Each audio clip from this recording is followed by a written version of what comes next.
নমস্কার, আমি প্রশান্ত ঘোষ। আমি হাজির হলাম আপনাদের মাঝে আমার লেখা দ্বিতীয় কবিতা গ্রন্থ থেকে একটি কবিতা নিয়ে।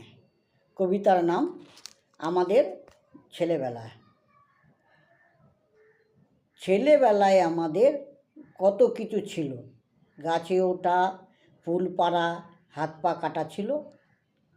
চুপি চুপি দুপুরবেলায় পুকুরে পড়ে যেতাম, সাঁতার কাটা, মাছ ধরা, ভিজে বাড়ি যেতাম। আম বাগানে তাড়া দিত আম বাগানের মালিক, আমের ঝুড়ি করতাম চুরি। ছুটত পিছে মালিক, পেয়ারাগুলো খাচ্ছে পোকায়, কুলগুলো ঝরে পড়ে যায়। ডাকে না ঘুমিয়ে মালিক, ছেলে ছোকরা কোথায়?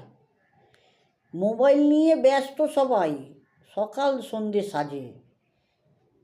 ছেলেবেলার মজাগুলো বুঝবে কি আর তাতে? নমস্কার।